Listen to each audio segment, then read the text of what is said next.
could deeply embroil the government.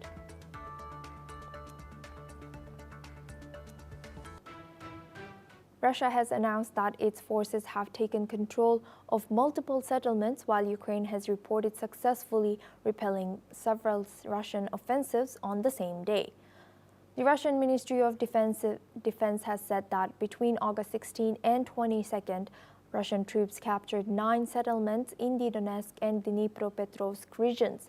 The ministry has also added that Russian forces carried out 6 cluster strikes using precision weapons and unmanned aerial vehicles, targeting Ukrainian defense factories, energy facilities, oil refineries, and ammunition depots. Meanwhile, the General Staff of the Ukrainian Armed Forces reported that Ukrainian forces engaged in 107 combats along the front on August 22nd to repel Russian offensives. In the Pokrovsk direction, Russian troops conducted 30 attacks, with 3 battles still ongoing as of August 23rd. Now, for this discussion, we are joined by Pathikrit Payne. He's a strategic and international affairs expert, joins us live from New Delhi. Thank you for joining us. Welcome to NewsX World. How might the conflicting reports from Russia and Ukraine both affect international perception of the war's progress? Well, first and foremost, the war is continuing in spite of that much hyped up meeting at Anchorage in Alaska. We do not see any kind of progress so far as ceasefire or cessation of conflict is concerned.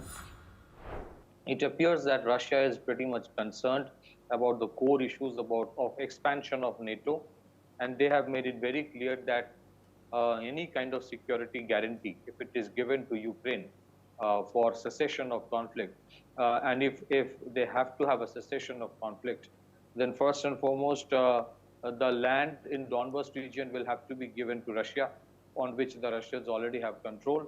Secondly, they do not want any kind of presence of Western European NATO members in Ukraine, and which means that the Americans will have to give security guarantee, which means that the Americans will have to put their own soldiers on ground, which is next to impossible. So I think if you look at from this perspective, it has literally reached a stage of stalemate, and it is highly unlikely that we would see cessation of conflict anytime soon.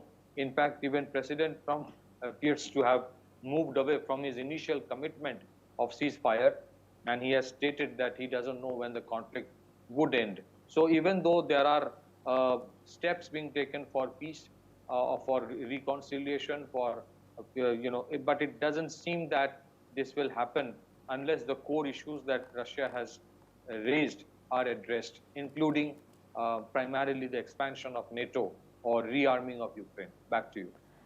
And Pathikrit, do you think this lack of transparency from both sides can affect foreign aid and support?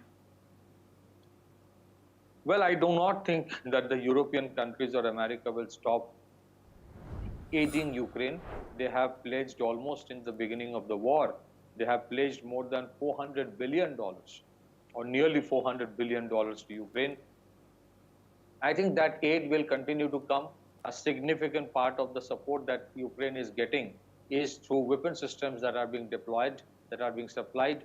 And if you see the recent trajectory of Russian attacks into Ukraine, those are primarily targeting the weapons depot, primarily those which are holding the weapons supplied by the Western European NATO members or USA. So I do not think that the supply will stop, but the way the conflict is going, already Ukraine has lost 2 crore of the population who have shifted away from Ukraine. Majority of the infrastructures in Eastern Ukraine is destroyed. Russia has started targeting Western Ukraine as well. In spite of all the aid and the weapon systems coming in, it is highly unlikely that Ukraine will be able to have any kind of edge over Russia so far as this conflict is concerned. So the fait accompli of this war is almost written, that Russia would give a decisive blow time and again to Ukraine.